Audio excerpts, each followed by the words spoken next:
안녕하세요 여러분. 영주권자분들이 해외여행이 안전한지 위험은 없는지 많이들 궁금해 하시는데요. 오늘은 이 주제에 대해 자세히 알아보고 걱정을 덜어드리겠습니다. 이슬람 국가 출신 사람들의 미국 입국을 금지하는 행정명령에 서명했던 것 기억하시죠?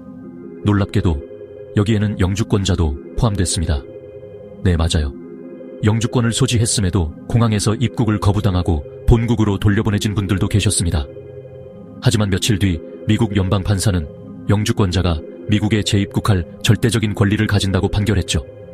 대통령이 직접 영주권자의 권리를 제한하려 했던 헌법재판소 판결만큼이나 중요한 사건이었는데요. 다른 조건들을 충족한다면 영주권자는 미국에 다시 들어올 수 있다는 것을 분명히 한 판례입니다. 그렇다면 어떤 경우에 영주권자의 미국 입국이 거부될 수 있을까요? 첫째, 범죄 기록입니다. 추방 사유가 되는 범죄가 있는가 하면 입국 불허 사유가 되는 범죄도 있습니다. 입국 불허는 미국 내에서는 문제가 없을 수 있지만 해외여행 후 미국으로 돌아올 때 문제가 될 수 있습니다. 예를 들어 혐의가 취소되었다 하더라도 공항에서 추가 조사를 받을 수 있습니다.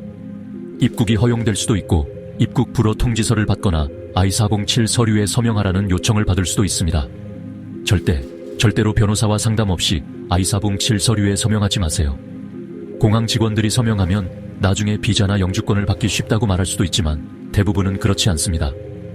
두 번째, 장기 해외 체류입니다. 6개월 이상 미국을 떠나 있으면 시민권 신청 시 불리하게 작용할 수 있습니다.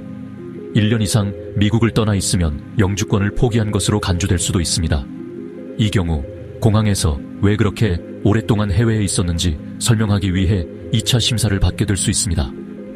영구적으로 해외에 체류할 의도가 있었다고 판단되면 입국이 거부되거나 추방 절차가 진행될 수도 있습니다.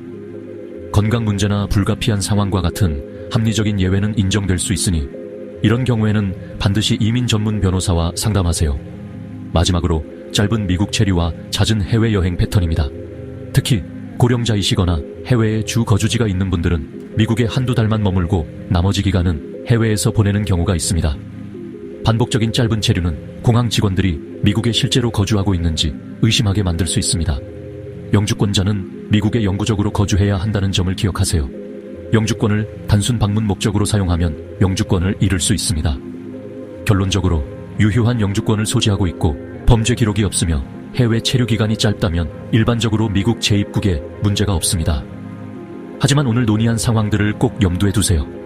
이민법, 시민권, 정책 변경 등에 대한 영상을 계속해서 업로드할 예정이니 더 유익한 정보를 얻으시려면 구독해주세요. 시청해주셔서 감사합니다.